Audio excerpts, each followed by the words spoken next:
And Jennifer, Stuart, Beth, confirm you're seeing the right slide here.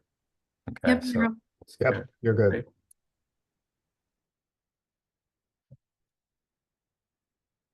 One second, just trying to orient myself to presenter mode. Okay, so we're recording this session. Welcome to the Subawards Subcommittee session. We are recording this and conducting it as a meeting rather than a webinar. So please feel free to raise your hand, unmute and speak. Or if you're more comfortable using the chat function, the other co-chairs are going to help monitor the chat for questions and comments. And we'll save the chat for follow-up purposes, but we won't be posting it or distributing it anywhere.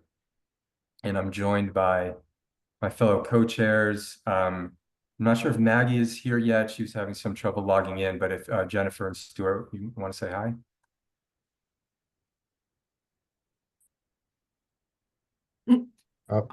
Hi, my name is Stuart Politi. I'm one of the director of grants and contracts at Mount Sinai School of Medicine.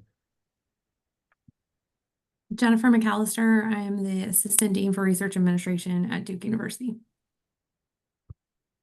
And Maggie has been helping us prepare for this session as well, who joined with Jennifer and Stuart back in May as co-chairs. This is going to be more of a discussion than a presentation. Most of the agenda items are going to consist of roughly 15 minutes of open discussion. And we have a few poll questions and prompts to help guide our discussion. And we emailed the Subawards listserv last week to see if people could come prepared to discuss challenges they are facing related to the topics I'm about to introduce. And if you have any suggestions or requests as to how FDP should engage in these topics. We're going to start with a very brief overview of something we've been talking about for the last few sessions, and that is our FAQ guidance and template updates. Topic number 1 will be the NIH Foreign Subrecipient Records Access Policy. Topic number 2 is the MFTRP requirements that went into effect federal agency-wide on August 9th. Topic 3 will be the uniform guidance updates that will be effective October 1st. And topic 4 will be NIH data management and sharing plans, and of course, how all 4 of these topics relate to subawards. We don't have much to say in the way of volunteer and subcommittee updates, but we can close with that if there's time. All right, before getting into these updates, I want to point out that we have one template-related item that stemmed from yesterday's federal agency update session. So we don't have a slide or a visual, but I'm sharing my screen, so I should be able to pull something up to help as we talk about it.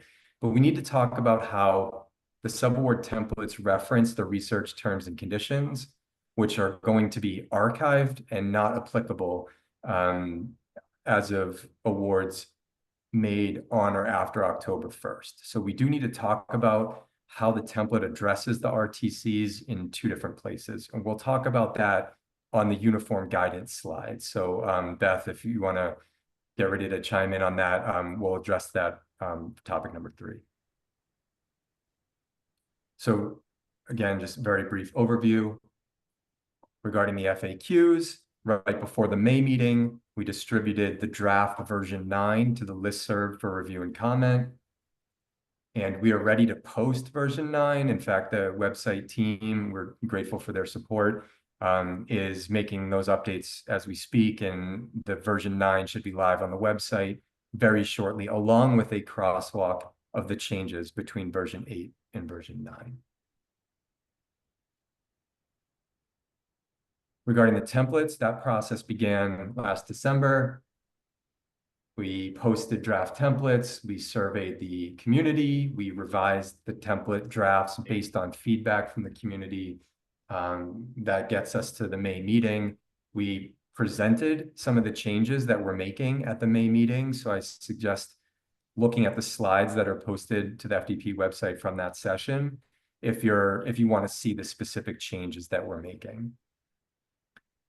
Just like the FAQs have a crosswalk about what's changing, the templates and samples also have supporting documentation that will be uploaded right alongside the new versions. And we also have a to be determined because, as you'll see later in this discussion, things are always changing, and there always seems to be something on the horizon that's preventing us from going live with the 2024 versions, but we are very close to posting the 2024 versions.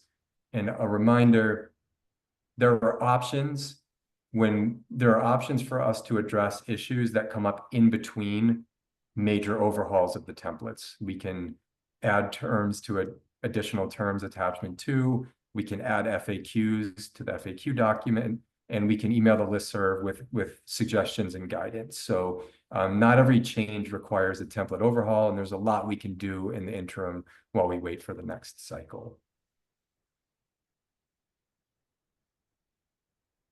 Okay.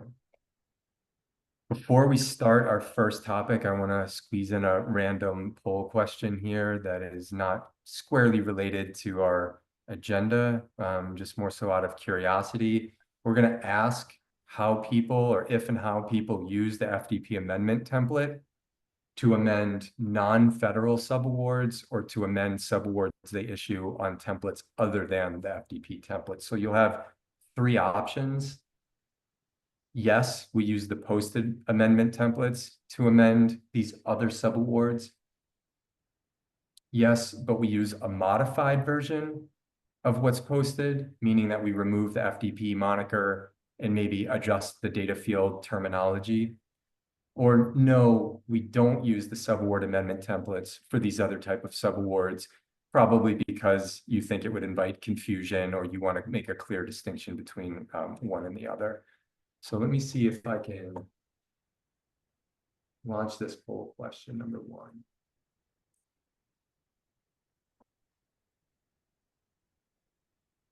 Okay, so in this poll question, you're going to have the option, sorry, it's either yes or no.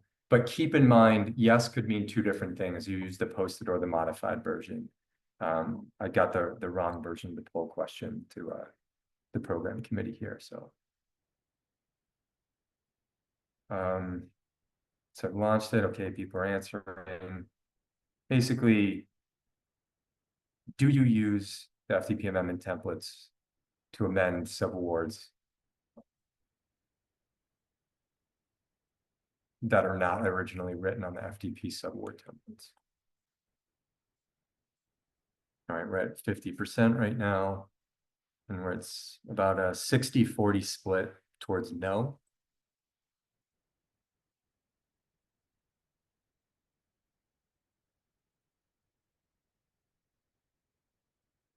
Actually, I wonder,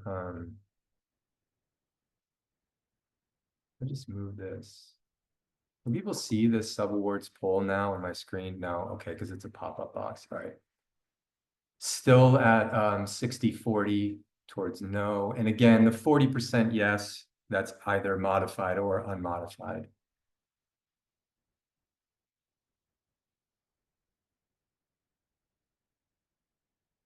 I'm gonna try, since we have another minute, I'm gonna try to wait till we get to like 75% of the people responding.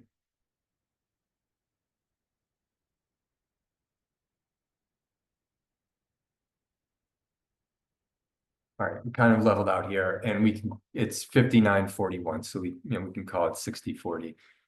So a slight majority of people, institutions, do not use the FDP subaward amendment templates on other subawards. I have the ability to share results, so I don't know. Now, can you see it? I click the share results. Okay. All right. Just so you know that I'm not lying here and trying to massage the results. 58-42. Okay. All right, 1:15, right on time. We're going to start topic number 1.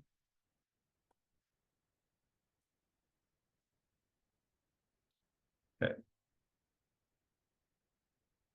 This policy went into effect January 2024. I think we all know what we're talking about here. It's the NIH policy requiring foreign subrecipients to provide access to their records.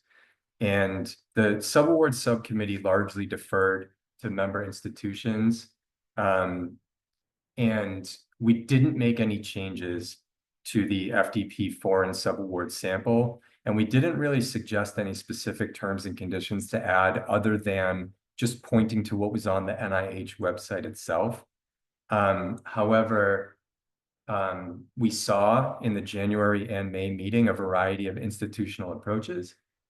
The compliance deadline was March, but there were a lot of institutions that received extensions, so some may still be in that extension period. There were questions that remained as of May 2024. I thought that might be the last meeting we had this topic on the agenda.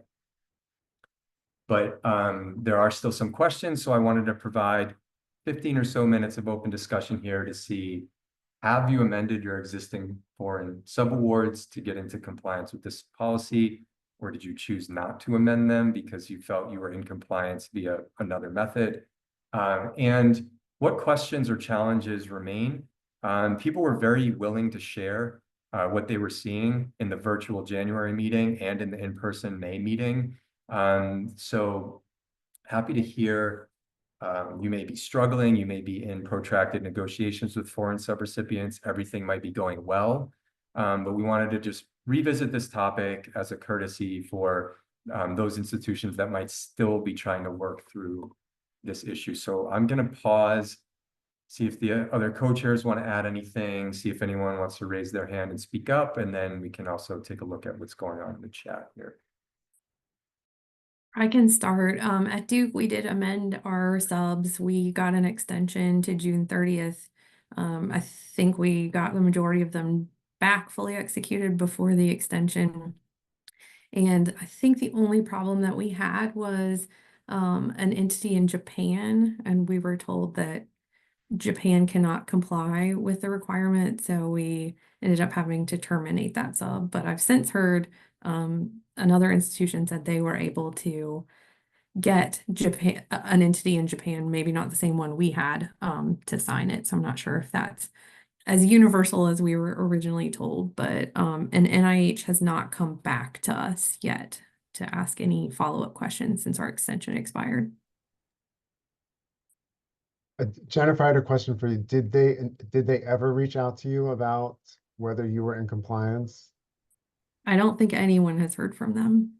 So at my previous institution, when our extension, we asked for an initial extension and it ran out, they did reach out to us almost on the same day that it ran out and said, are you in compliance? And if you're not, what are you doing to become in compliance? We got another extension and then we became fully compliant and then never heard from them again.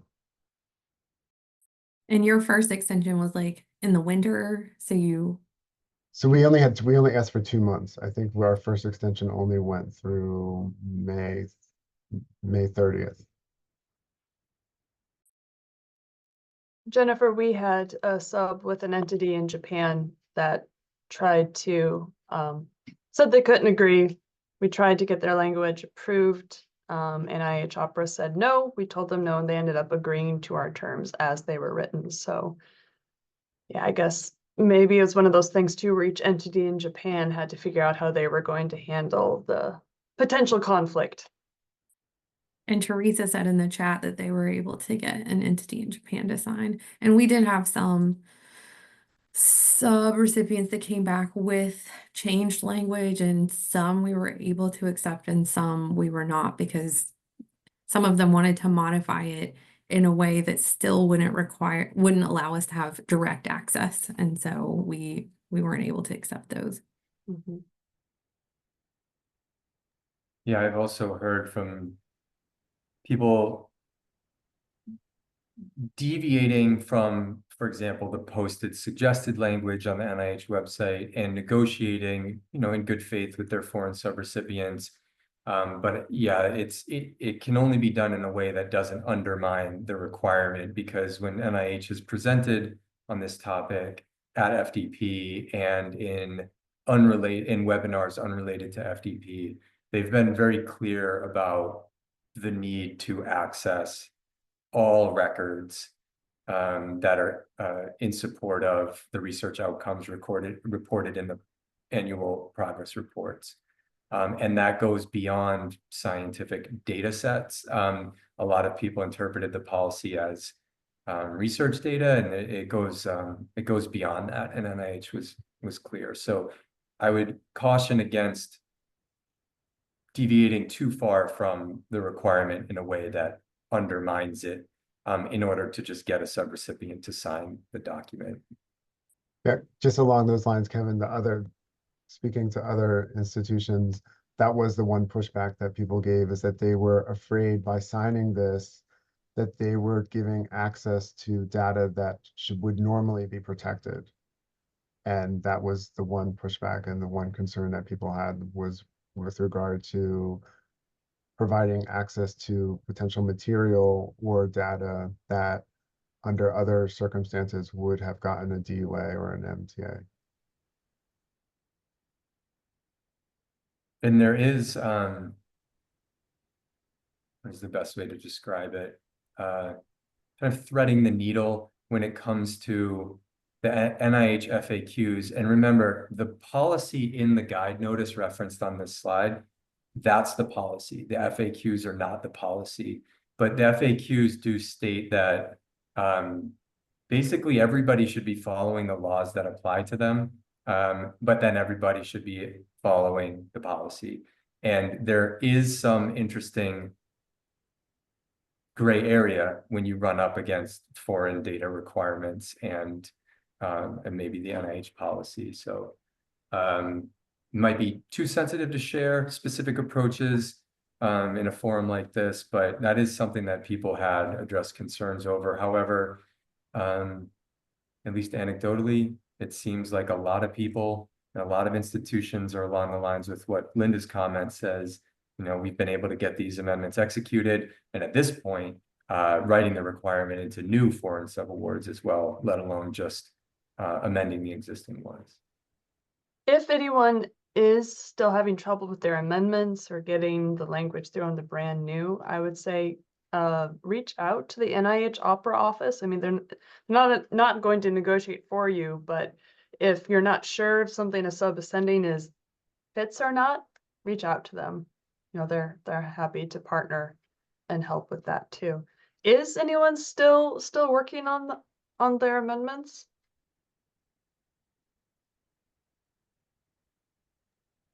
While we wait for possibly people in the chat or raising their hands to talk about their amendment process, Beth, you're right.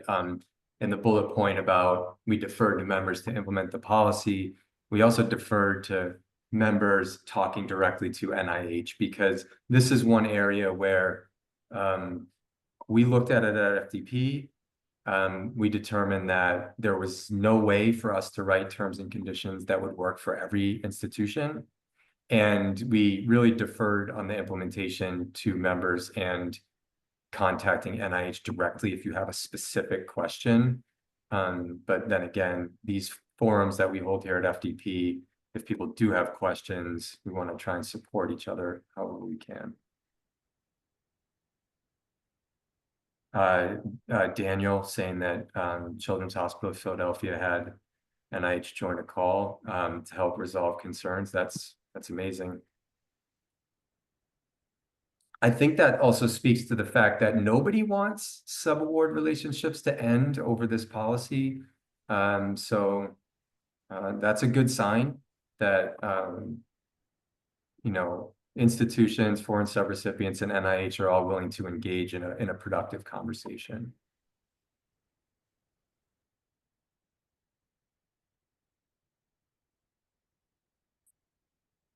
Kevin, can I ask a follow-up question? Has anyone had NIH reach out and say, okay, let me see your access?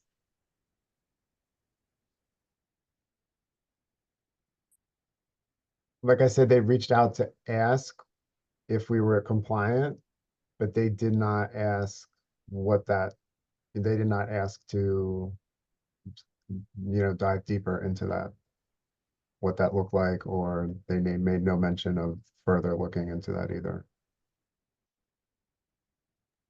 And when I say that this might be the last time we have this agenda item, maybe a year from now, when we have progress reports that were submitted, maybe with the attestation that the pass-through entity PI was able to access the subrecipient's records, or if NIH does ask for more detail in the future, we can share those experiences and see if there's anything we can do at FDP, or again, just serve as a forum to share best practices. The fact that there's not a whole lot of buzz about this in the chat is just fine. Again, we've discussed it September of last year, January, and May. I just wanted to make sure we were providing an opportunity to revisit it. So we do have a couple extra minutes, so wait a little bit before we move on to the next topic.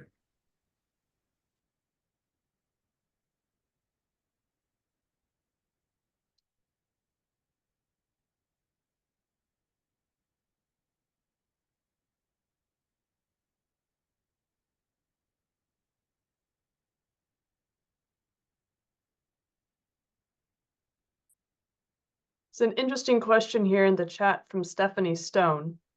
What about when you are a sub under a foreign pass-through entity who has an NIH grant, and then they apply the term to your sub?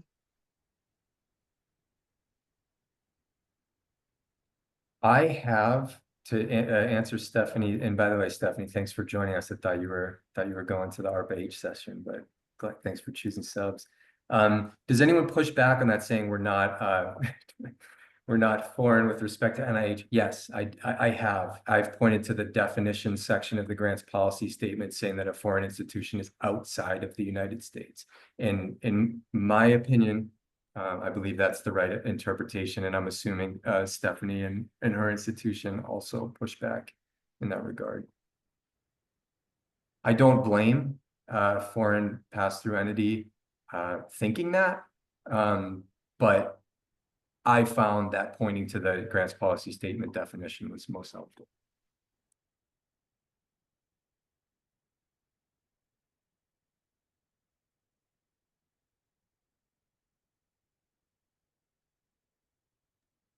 Okay, Chris, most institutions leaving the responsibility for collecting the data to their PIs. This is interesting in that the PIs do bear responsibility here, but just like awards are made to institutions and not to PIs, the institution also bears responsibility. It's just like anything else. You have administrators that are responsible for compliance, and then you have PIs that are also responsible, but both of them are taking different actions because they have different roles and responsibilities. I would say PIs should probably propose how they're doing it because they know their project, and then central offices should be verifying whether that approach works and is in compliance, and helping them become comfortable with the attestation that they are accessing records in a compliant way. Yes, I have seen GDPR being proposed, but again, if you think about this NIH policy as going beyond, this is sort of separate from any data use agreement, and I would imagine that GDPR and standard contractual clauses would be more appropriate in a data use agreement, addressing the transfer of data. Because one thing about this policy, the change from the original draft to the final draft was, this isn't about transferring data, it's about providing access. So you might be able to, in some ways, depending on the method of providing access, avoid some regulations that would apply if you were talking about like actually transferring data out of the EU. I'm definitely not an expert on that. So, but that's what I've found in my experience. Okay, I do want to move on in the interest of time. It's 1:30. I want to get to our next topic. As we move along, feel free to continue to drop questions related to this topic into the chat, and we'll save and try and address and follow up. Okay. Malign foreign talent recruitment programs. Now, what we're really talking about here is the prohibition on covered individuals participating in malign foreign talent recruitment programs, but that whole thing is shorthand for that whole thing is MFTRP, the MFTRP thing. So under the provisions of the Chips and Sciences Act of 2022, effective August 9th, 2024, federal agencies are prohibited from providing funding for any proposal in which a covered individual is participating in a malign foreign talent recruitment program. This is not the forum to get all your details about the MFTRP regulations. However, we do need to talk about how they affect subawards. Basically, covered individuals, so think PIs, but some other people as well, must certify in the proposal and at the time of the award and annually thereafter for the duration of the award that they're not a party to these programs, and each institution is required to certify that each covered individual that they employ is complying with these requirements. So as with most topics, the discussion began with submitting proposals and accepting prime awards, and then further down the line, we get to the implications for sub-awards.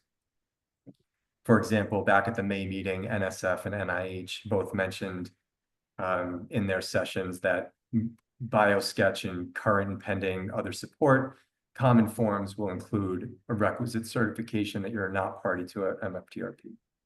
And at least yesterday, I heard at least NASA specifically mention that they're updating their grant and cooperative agreement terms and conditions to specifically address the MFTRP requirements. So I'm going to launch a poll question here, and then we're going to open it up for discussion because we need to figure out if and how we address this policy and these requirements in subawards to one another. That's amongst FDP members.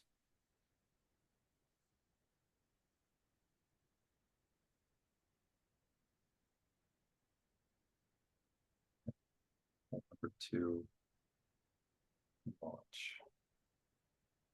All right, what is your institution doing to address the MFTRP requirements of the Chips and Sciences Act as they relate to subawards? So you have the option to, hey, we're adding terms specifically addressing this, or we're waiting. We could be waiting for FDP guidance, federal agency guidance, or we just don't have a policy yet. We're not doing anything means you know you're not doing anything, and then I don't know what we're doing.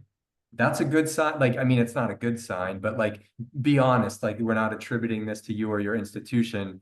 And it would be helpful to know if there are people out there that just don't know what they should be doing with regards to this policy and subawards.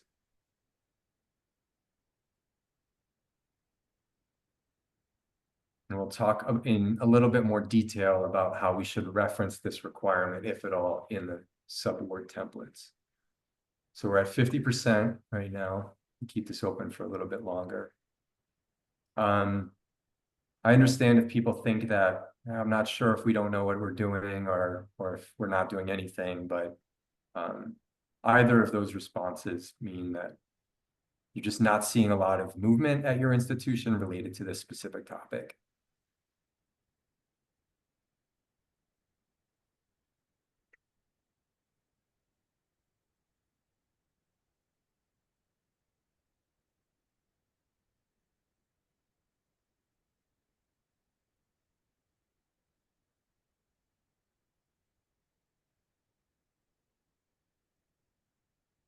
Okay, the preliminary results indicate that we collectively have some work to do on this topic, so keep it open for another couple seconds.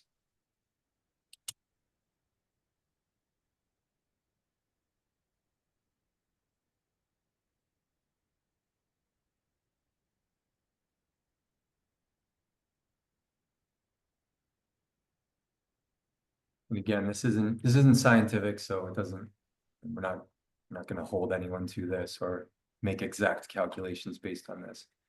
All right, I'm going to end the poll and share results. Okay. So I'm seeing half of respondents are still working on this or waiting for guidance. You know, about another 40%, which gets us to 90%, are not doing anything or don't know what they're doing. And then a confident 7% have started adding terms that specifically address this. And I can share it at my institution under the direction of our provost office. And I personally have been adding a paragraph to attachment 2 additional terms addressing this requirement, and have had several institutions accept it without negotiating. And I feel like it's because we've taken somewhat of a minimalist approach and we're not adding superfluous language, but that might not work for everyone. And I think at FDP, we always want to try and be as consistent as possible. So as we talk about this topic, I think over the course of the next few FDP meetings, we can dive into greater details on this. Because again, with 90% of recipient or 90% of respondents saying probably need some more guidance, this might be maybe the next working group. Kevin, just to clarify, so when you're adding that clause, you're adding the clause for the subrecipient PI to attest that they are not part of the Malign Foreign Talent Recruitment Program. You're obviously dealing with your own PIs internally, but then you're also making the subrecipient attest as well. Yes, it's again, it's tied very closely to the actual language in the requirement. For example, like the terminology is like subrecipient institution has to have policy or procedures in place. I think that came up at the May meeting where they're like, well, you don't have a capital P policy, but we're doing something. And so, you know, you can try Googling. I don't know if the Harvard language is behind a login. I actually can't remember, but it's a very simple paragraph that just repeats what the requirement for covered individuals and subrecipients institutions are. I think the main question when we're talking about FTP members is this is one of those things where we all know that we are all subject to this policy, and we don't want to overcomplicate things. And in fact, I have something, we'll get to know him here in a second. I have in my notes, what do we want to avoid doing to each other? That might be the most important question. So I'll turn it over to Noam to hear your thoughts.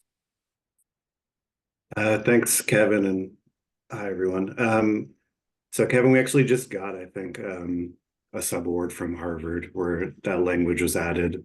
And correct me if I misstate anything, but it's something along the lines of you either have a policy dealing with this requirement or you adopt Harvard's. And not to take us too far into the weeds, but we have an objection to the way the language was written because like DOD is the one agency that said by 8-9, you need a policy implemented, and then they backed away from that. So we're in a bit of like a middle ground now at UC where we do have a policy in quotation marks posted, but it kind of just says we're going to, you know, implement as the federal agencies require us to.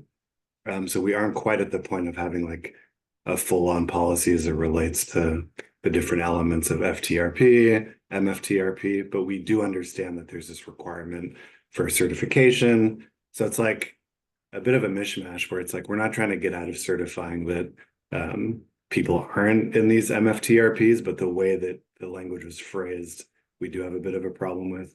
So I think we're in this middle ground where a lot of us are saying we want to follow what the federal agencies are doing, because until they're clearly saying what we have to do, it's hard for us to say we have a policy that applies across the board. That makes a lot of sense. I would imagine it's not surprising to hear that, and the poll results that we just got kind of indicate that that's reasonable given where we are right now in the process, and how any pass-through entity references the MFTRP requirements, I would imagine, would be subject to negotiation based on subrecipients' interpretation of the policy, where they are in this process, and maybe what type of institution they are. But anything that we do at FDP will be as closely tied to the agency requirements themselves. So it might take a working group to get to that point. I just offered Harvard as seeing that only 7% of institutions are adding terms. Wanted to offer up that we're one of those. Love your background, by the way, Berkeley, California, my favorite place in the world. Went to grad school there. It brings tears to my eyes looking at that view. It's the most beautiful view in the United States. All right, anyone else? Comments? I see there's stuff in the chat. It's tough for me to monitor the chat. Jennifer, Stuart, are you seeing anything in the chat? No questions, just discussions. And feel free to come off mute. Amanda? This is a great discussion. I have a quick question. I thought that faculty, when they submit their current and pending and their bio sketch as part of the revised and updated certifications, they were going to be certifying that they are not a participant in a Malign foreign talent recruitment program. And so I wonder if there is to be any language around this, if it's tying it back to the proposal, as in, the institution confirms that there have been no changes in the PI's disclosures, including those around the participation in an MFTRP or any disclosures about participation in an MFTRP. Just to tie it back again to the proposal document, since we don't have to have the big P policy, but that is something that faculty are attesting to. So that might be another way to come at it. It's a great suggestion. We can also, instead of taking the risk of a lot of variation by different terms being added to attachment 2, in the additional terms box, we could build something into attachment 1, certification and assurances that may reference other parts of this whole process. And then I believe this might be on the agenda for expanded clearinghouse. I won't speak in details, but expanding clearinghouse is meeting later today. That's always a great session. And a data field on this and expanded clearinghouse could be an option. So adding terms to subawards may not be necessary or could be done in a very simple way. Robert did say that they will include a general discussion about new fields today. So encourage expanded clearinghouse to solve this problem, not subawards.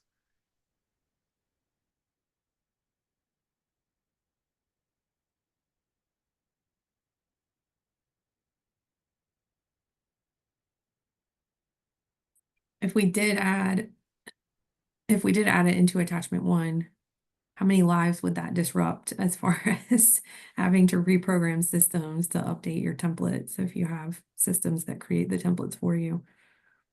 I mean, we'll be making updates to the, we have the tweaks coming out anyway, so, if we decided that's the way we want to go, we could incorporate it in at that time. However, I mean, since there's so much being put, so much emphasis being put on this at the time of proposal, right? So the science CV, possibility of this being added to the expanded clearinghouse, maybe instead of adding yet more terms to the subaward, if instead it becomes part of the initial subaward certification. If you're an FDP member, we look at the expanded clearinghouse to see if you're certified. If you're not, then you have to fill it out on whatever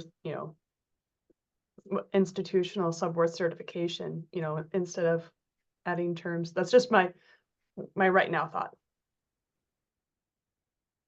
I'd like to, Amanda, just to go back to you. On the new OS page, I didn't think that was covered in the overlap statement, but I think that would be a great idea because obviously for NIH at least, at the JIT phase, you would be collecting all of the OS pages for senior key personnel, and if that was part of the overlap statement, they would be attesting that as part of the JIT, and then it wouldn't even necessarily have to be covered in the subaward agreement. All right, so there's some great suggestions. And certainly a topic that we need, we're still early in this whole thing. We need to monitor and listen to feedback. I would suggest the FDP subawards listserv if you have questions and want to kind of socialize an answer for now, but this is looking like more of like a working group for the subawards subcommittee. So looking forward to that. Okay, 146, we're going to move to the next topic. Again, this is not the primary session to learn about uniform guidance updates. We heard from OMB at the May meeting, and the video and slides from that presentation are posted. So I highly recommend checking that out in addition to any like official OMB websites detailing the uniform guidance updates. But what we talked about in May was a little bit more about all of these subaward related changes in uniform guidance. But let me try and find my note here. We also discussed in May that there were not many substantive changes to uniform guidance that required updates to the subaward templates and samples. So this might be more a discussion about how, what challenges do you see at your institution related to the UG changes and subawards. I know that there's like some questions about when the FNA related changes take effect, and I'm going to turn it over to Jennifer to speak to that. But before we wrap up this uniform guidance discussion, I do want to specifically address how our subaward templates reference the research terms and conditions, and how and if and how we need to change that for October 1st and going forward. So open to any questions, comments, concerns about UG changes and subawards, but I'll let Jennifer speak to the FNA rate agreement aspect of this while we wait. So it was fortuitous, the timing. We've been waiting on our new rate agreement for many weeks, and we just got it last week. So if you're in the same boat, what came out was, now we have two paragraphs in our rate agreement, one that references the $25,000 threshold and one that references the $50,000 threshold. And my understanding is that the paragraph that references the 50 does not take effect until 7/1/25, because it is not until your next fiscal year starts that you're able to apply those changes. So we do have it in there. It does have a 7/1/25 start date. But we are now trying to figure out how to roll that out, because we are submitting many applications with a 7/1/25 start date. So a lot have already gone out, and we're gonna have to figure out if they get awarded, are the agencies gonna give us the additional funds based on our rate agreement saying that those apply to awards after 7/1/25.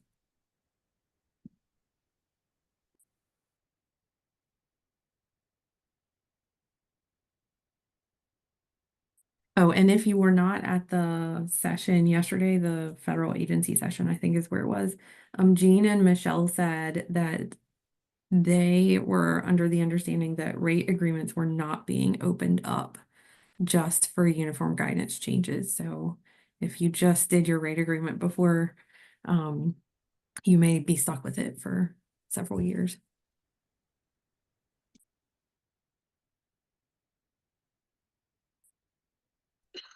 Correct. I think so. Kathy asked if that applied only to new and competing awards, and I think the way that the language was written in our FNA rate agreement, it was for new awards.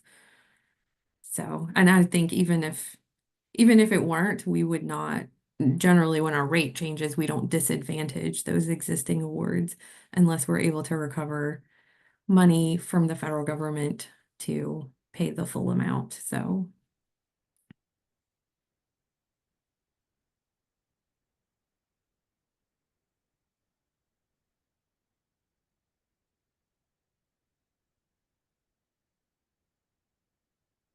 so for Sarah's question, I think that's what Jean and Michelle were referencing yesterday, that from, yeah, whatever meeting they were at, that currently they're saying that they're not going to open up rate agreements to make the change. But Amanda just said that she thinks Coger's working on addressing that.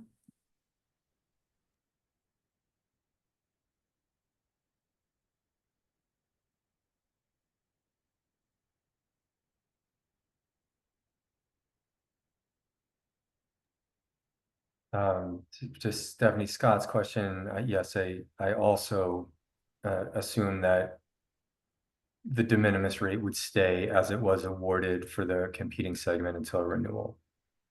We're actually presenting on the uniform guidance updates to campus tomorrow, and that's one of the things that we say is that it cannot be retroactive. So if it was awarded at 10%, stays 10%. And I think this came up somewhat related that the 8% cap for foreign subrecipients isn't changing or affected by this change. That is correct. That remains 8%.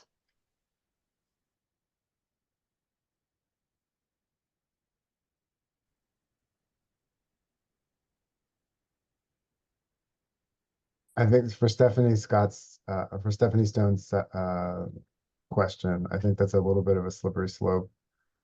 I guess you could ask them to back it out, but obviously that's going to come out of their direct costs. I don't know how open they would be to that, if they would be more open to taking the hit on indirects. I mean, I guess that would be a push and pull between the administration and the PIs. I'm not sure how that would be handled. I just dropped the quote from our rate agreement. It's already uploaded in the clearinghouse if you want to see it. But that's what the beginning of the paragraph says, and then it has all of the exclusions.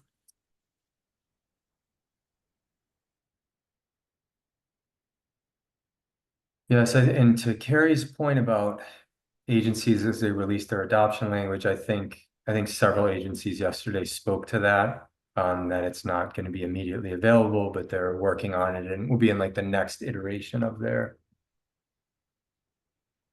individual policies.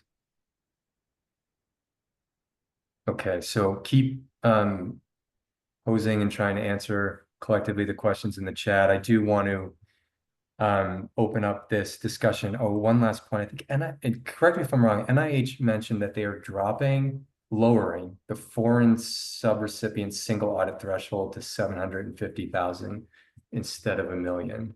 And I remember hearing Michelle Bowles saying that. But again, I would refer to what the federal agencies presented yesterday and what you're going to see in on their websites, in the path guide, and the GPS, and NASA's grant and cooperative agreement terms and conditions manual. Which was keeping that threshold, and it's 750,000 for all US funding, not NIH specific like it has been. Yes. Okay, so another issue that came up, speaking of the federal agency updates yesterday, we have a decision to make here in 2 places in the subaward template. And I think since I'm sharing my screen, I can slide this right over. So can you now see the template and not the PowerPoint presentation? Yes. Okay. So here is where on the face page, we reference the capital RTC research terms and conditions that apply to all the agencies, but were hosted on the NSF website. Basically says that the work will be conducted in accordance with the appropriate research terms and conditions as referenced in attachment 2. But then there's that final sentence: the parties agree that they intend the subaward to comply with all applicable laws, regulations, and requirements, of course. But then when you run the template for any of these agencies and you get down to attachment 2, general terms and conditions, point number 4, it says applicable research terms and conditions, including any federal awarding agency specific requirements found on that NSF website that I just mentioned. But according to Gene Feldman, the RTCs are going to be archived not deleted, archived, because they still will apply to a lot of awards for years to come, but they'll be archived, and there was not sufficient time for everyone to effectively update the research terms and conditions. So there's going to be more of an individual agency approach. And so we're left with what will be, as of October 1st, a somewhat outdated reference to the RTCs. So this out of the way, back to the slides. I think we have a couple options, and you may have more suggestions from the audience. We'd love to hear from you. We can take a somewhat lazier approach and just leaving it as is and just relying on the words applicable and appropriate. And if the RTCs are no longer applicable and no longer appropriate, then you just ignore them. That can be pretty confusing. That would be more or less just relying on individual agency policies and what's written in the notices of award for prime awards. We could update the link in attachment 2 and provide a unique link for each federal awarding agency. That might take a very long time until we have that ready to go for each awarding agency in the drop-down menu at the top of the template. So there's a downside to that as well. Or we could, before we post the 2024 final versions, we could just delete the reference to the RTCs for all federal awarding agencies, but keep the subaward specific points, A through D. And I'm sorry, I'm gonna bring this right back. A through D is what I'm referring to right here, which is, again, regardless of the research terms and conditions, these are some points, sorry, A through E, that apply to subawards, regardless. So we would try and keep these terms while deleting the highlighted term number 4. So, Beth, any thoughts, any questions, comments from attendees? We'll pause here for a couple minutes before we move on to the next topic. Yeah, I can talk through a few of the different things that we've been considering as far as adjustments, and hopefully people will provide us with their response. We want to, it's always that balance that we're trying to strike. Where we want the templates to be as useful as possible, but we don't want to start just getting, too into the weeds. So we could transform a little bit that attachment 2 into, like, there's check boxes and you can check whether or not the RTCs capitalized apply, and that would kind of help with that transition time where some it applies and some doesn't. We could change the reference slightly so that instead of being capitalized RTCs, it would be a little bit more general, like research terms and conditions as incorporated by the federal awarding agency or something like that. So yeah, we really want to hear what would be most useful to to the FDP members and go from there. And I believe Gene Feldman also mentioned that there's going to be a banner on that NSF website that explains what the situation with the RTCs are. So if somebody does click on that link from a subaward, they won't, it's going to be clear at the top of the website that these are now archived and don't apply to new awards after October 1st. Yeah, I really like the idea of, instead of pointing to each agency, the part of the issue with that is that, there's this transition time. Another issue is that, NSF has their own version of the RTCs up and going, but each agency is still working on implementing the uniform guidance changes. Whether or not they'll have something like that is unknown. So it won't be quite as clear cut as I would like it to be in my head. I see this option from Kathy Gonzalez listed here too in the comments. Keep the link and add a statement or as otherwise referenced in the attached NOA. I like that. It works. It would work as long as you're attaching the NOA, which which we do, but I know not everyone does. Okay, so this topic, we will work with the templates working group and address it and be as transparent as possible before we post the final 2024 versions. I think it's worth delaying that to give us some time to address this. And we'll save all the suggestions that are being proposed in the chat. So even if we move on to this next topic, you have suggestions, let us know. And we may conduct a more formal survey via the listserv to try and get one response per institution to see where we stand. I'm going to move on because our next topic is something that we also didn't have time for in May. And we have some poll questions. But I guess one last thing on this RTCs, if we had more time and if we knew in advance, we probably would have had someone that has been around FDP a while tell us the genesis of inserting the RTC reference into the templates in the first place, which was beneficial for a long time, but now we all need to adjust. Okay, next topic.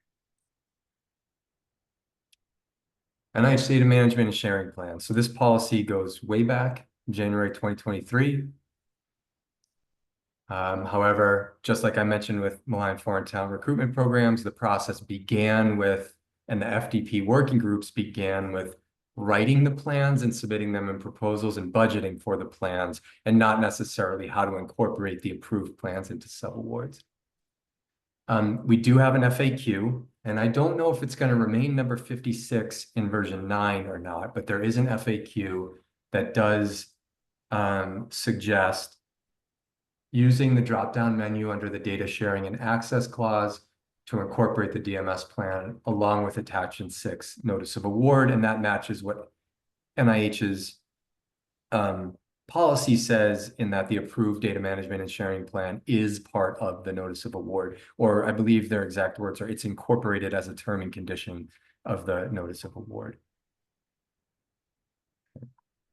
And so the FAQ goes on to specify as a best practice, if a data management plan or data sharing plan is specifically noted in the prime award, such as is the case with the NIH DMS policy, it is best to flow it down in the subaward by adding it to attachment 6. So I'm going to launch 4 poll questions. And if we have time at the end, we're going to have a little bit more discussion. So give me 1 second.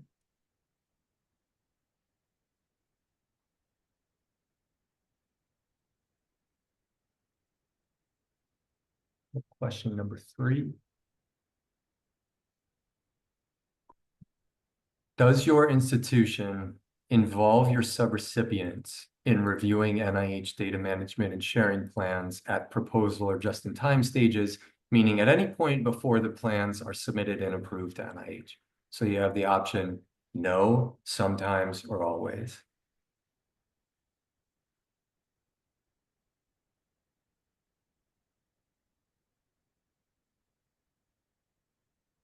And I think for sometimes it's like if it's a multi-PI award or a certain type of award where you might be in closer coordination with your subrecipients about everything related to the award. Kevin,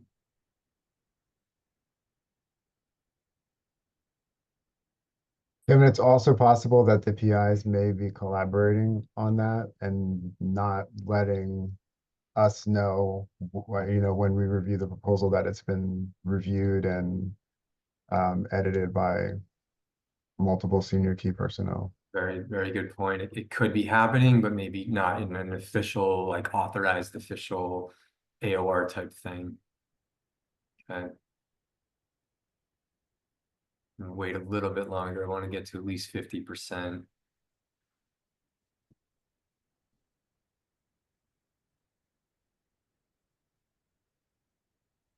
So it's looking like about 60%. Sometimes we involve our subrecipients, 30%. We do not involve our subrecipients, and just under 10%, we always involve our subrecipients, which is about what I would expect. It might seem like sometimes we involve our subrecipients is not the most helpful, like response here, but it does explain, it does say something about how we're all going about this. So I'm going to close this poll and share the results so you can see.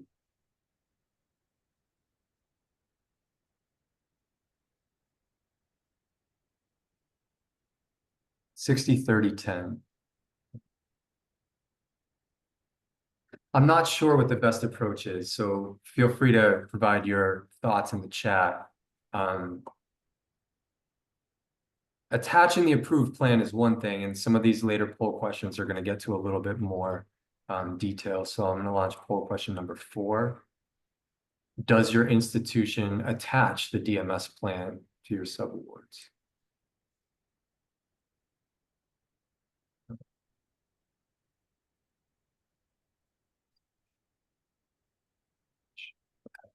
Does your institution attach the approved DMS plan? Yes, yes, but only if the subrecipient asks, or in specific situations such as multi-PI awards, or no. Question FAQ 56, the FDP guidance on this is just like the notice of award, you should be attaching this thing, because otherwise you're depriving your subrecipient of maybe even knowing what they should be doing to be in compliance with this plan and policy.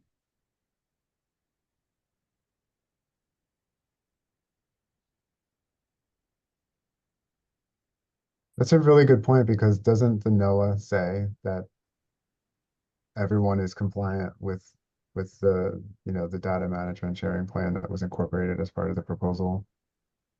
Yes, and I think when this was brought up at the May meeting, the reasoning behind it was, what if the subrecipient wasn't involved? What if the subrecipient objects? What if the subrecipient can't comply with the data, the approved plan? And I think so some of these later questions are going to get into that a little bit more. So once we cross the 50% threshold here, we'll stop and share this one.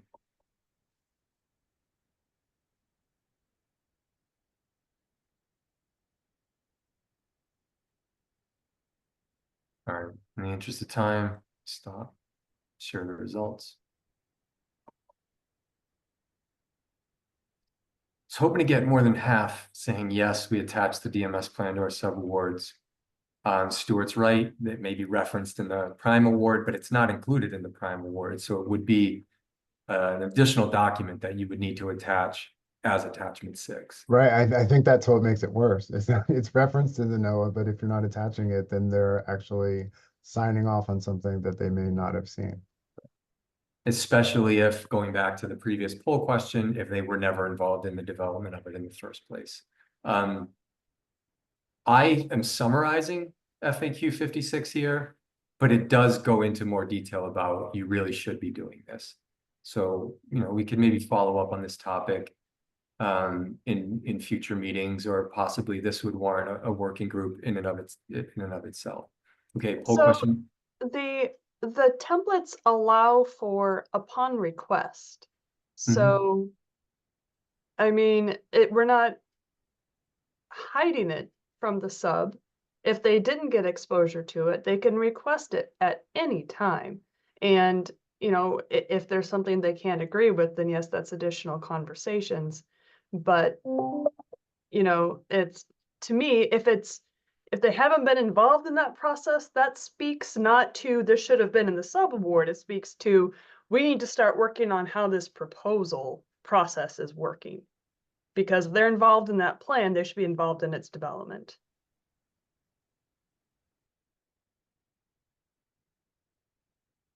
Yeah, I mean, most subaward issues are rooted in things that begin earlier in the process. But I think that most subaward administrators, I don't want to say most, there's subaward administrators that they appear at subaward stage and are missing out on earlier parts of the process. So connecting the proposal and the plan development with writing it into a subaward is it's a challenge that we need to address, because we're at, you know, 42% yes, 33% yes, but only in specific situations or upon request, as Beth mentioned. Okay, Let's do poll question number 5. Okay.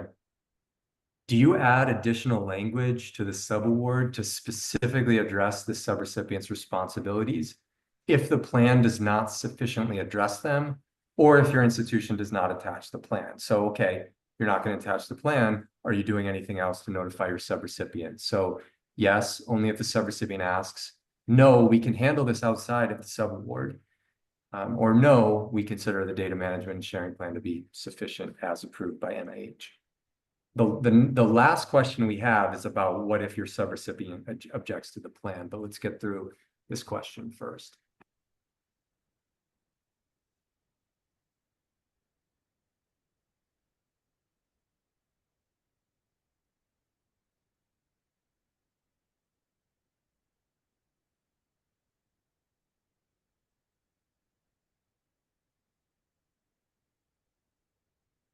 I want to make sure we get to the last question. We might not have time for discussion now, so thoughts in the chat, we can save the chat, we can consider the feedback and follow up after the meeting.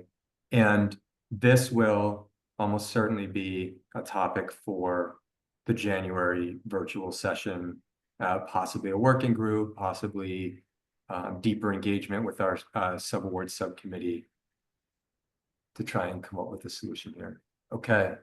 Not loving what I'm seeing, but it's okay. I'm gonna end this poll so we can get to the last question. Okay. 55% no, the DMS plan is sufficient and as approved by NIH. 18% no, we can handle this outside of the subaward. Yes. Okay, so the least common result is okay, so very few people are adding additional terms, and they're either handling it outside of the subaward or considering the DMS plan as approved by NIH to be sufficient to address all PTE and subrecipient responsibilities under the NIH policy.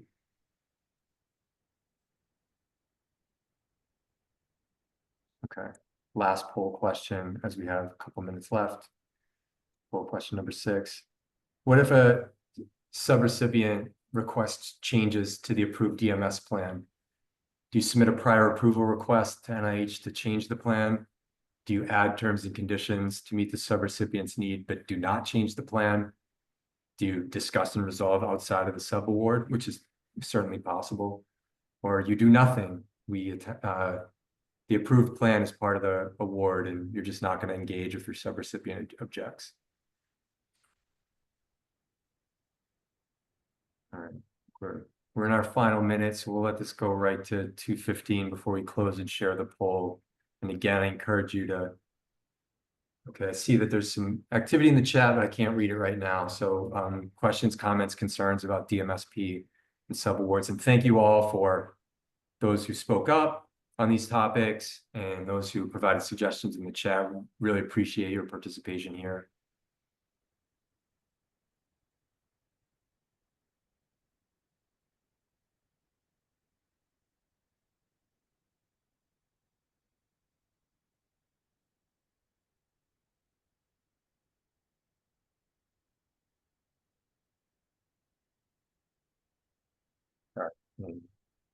Because we're limited by time and with our agenda today, right up to the end. So I'm going to end this poll and share the results. So for now, about half work with the subrecipient and submit a prior approval request to change the plan. That's great. Maybe we can prevent that by engaging subrecipients earlier in the process, but that sounds like a very collegial and good faith approach. And then, you know, 1 quarter, we do nothing. The approved plan is incorporated as a term and condition of the prime award.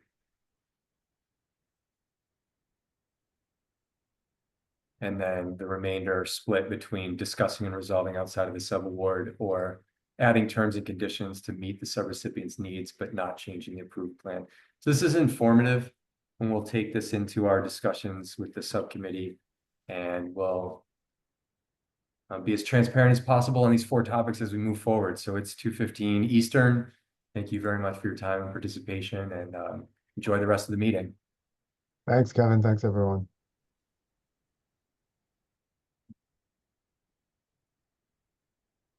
Thanks, everybody.